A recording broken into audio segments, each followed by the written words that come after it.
Loki is a central part of the Marvel Universe, mainly for bringing the Avengers together, but also as a core part of the Asgardian mythos. As such, he has a whole bunch of alternate versions across the multiverse, and we are going to talk about them today. I'm Adam. I'm Connor. This is the top 10 alternate versions of Loki. Woo! Loki Lawferson. Alright, coming in at number 10 today is The Reigning. The Reigning storyline happened in Thor Volume 2 from 2003 to 2004, and it basically saw a future where Odin passed at the hands of Surtur and Thor took his place, but then took Asgard to Earth and essentially put the entire world under his rule for hundreds of years. It created a dystopia where Asgardians were the elite and humans just tried to survive. Loki, in all of this, played the role of chief advisor and prime minister of the magistrate presiding over New Asgard, and he seemed to have become Sorcerer Supreme along the way. Or, at least he had Doctor Strange's stuff. But with Thor becoming a shell of who he once was, Loki had been secretly providing, as well as profiting off of, internal strife in order to consolidate power for himself. Classic Loki. He was responsible for slaying Balder, the Avengers, Scarlet Witch, and Jane Foster. He did a whole heck of a lot more, but he absolutely paid for it before this reality was erased by Thor himself. It denied Crocodile Loki. In this timeline, Loki was either born or turned into an alligator, but you know, of course I'm going to talk about Crocodile Loki. Not alligator Loki,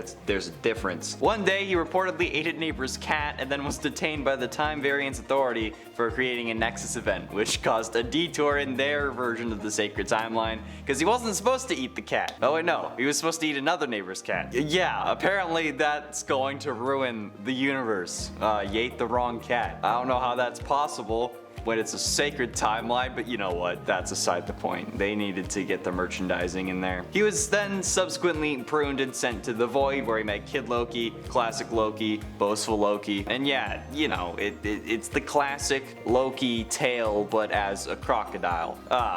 Joys. As they made their way across the Void, Loki demanded an explanation for his current whereabouts, forcing Kid Loki to silence him, which is just funny, because this freaking alligator could talk, but oh well.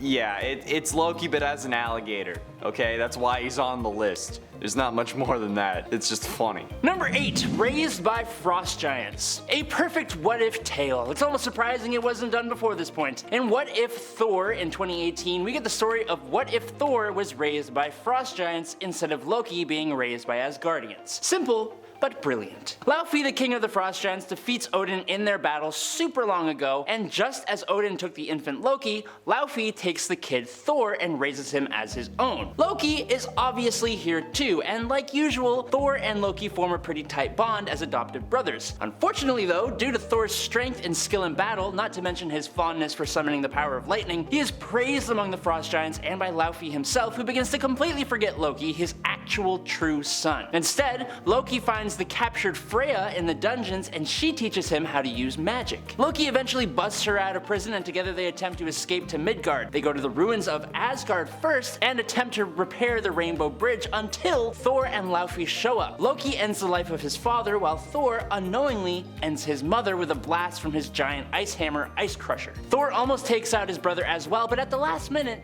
he lets him go. We don't know what happens next, only that Loki went to Midgard, had kids and a family, and apparently became a hero. So, yeah. And it's 7 Earth X. The entity that would evolve into Loki originated on a distant planet under the manipulation of the Celestials. Through their reproductive methods, the Celestials infused an embryo within Loki's world, altering the genetics of its inhabitants to grant them protective abilities for said embryo. Over time though, Loki and its people underwent various mutations that led them to lose their distinct forms, becoming defined by external perceptions, so it's kind of like an eye is in the beauty of the beholder thing, except it's with people. Having fled their planet, they arrived on Earth and encountered the ancient Norse civilization, particularly a storyteller named Donnerson, and he played a crucial role in shaping Loki and the other Asgardians, believing them to be gods of their legends, you know, just on Earth this time. Eventually, Donnerson merged with 2 Asgardians and assumed the role of Odin, but yeah, Loki lost all awareness of his true origins. But like, yeah, it's weird.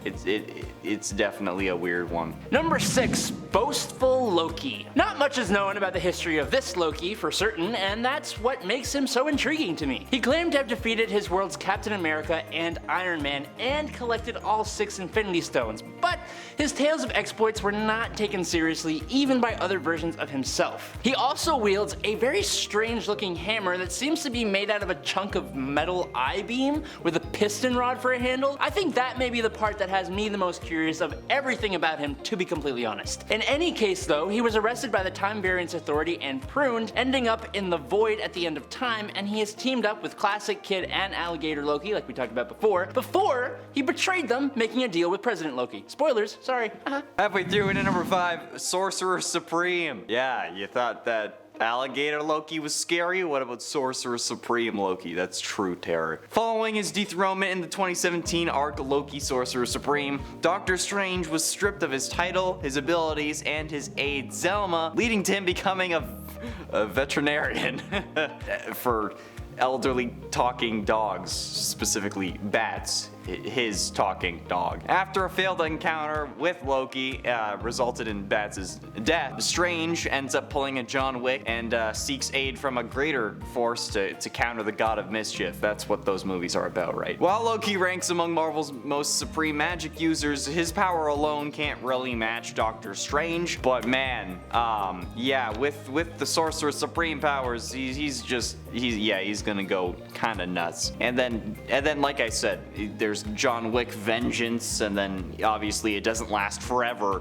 but like, yeah, Loki with Doctor Strange powers, that's going on the list. No way that's not going on the list. Number 4, Avenger Prime. Avengers Forever is a true treat for anyone who loves the multiverse and seeing alternate versions of different Avengers. It's truly a lot of fun. Robbie Reyes, the All-Rider, or he was a Ghost Rider, but he became All-Rider, is pulling together this awesome Avengers team that faces up against the Doom Above All, an army of Mephistos, and Doom's Masters of Evil. The team is super cool, but during a critical battle against multiple versions of Doctor Doom and Mephisto, the multiversal Avengers seem to have no magic users, which is super weird, but then the Avenger Prime comes waltzing out of a portal stating that he is the Prime Avenger because you can't have the Avengers without a Loki to bring them together. And it's Loki as Avenger Prime, and it's super cool. This Loki became king of Asgard and a hero, and then he discovered the other Lokis in the universe were bad guys who always fought the Avengers. So he made sure his Avengers never existed and fought all of Earth's threats himself, which led to the end of life in his universe, including his own. But then he woke up in the God Quarry, where he came into contact with alternate versions of Avengers, creating the multiversal Avengers and an Avengers Tower inside the God Quarry to run the whole thing. That's all I have to say about that. In at 3, DB Cooper. DB Cooper is an alias associated with an unidentified man who commandeered Northwest Orient Airlines Flight 305, a Boeing 727 airplane. In November of 1971, Loki lost a bet to Thor, and as a result, he had to visit Earth in order to pull off a heist. He hijacked the Northwest Orient Airlines Flight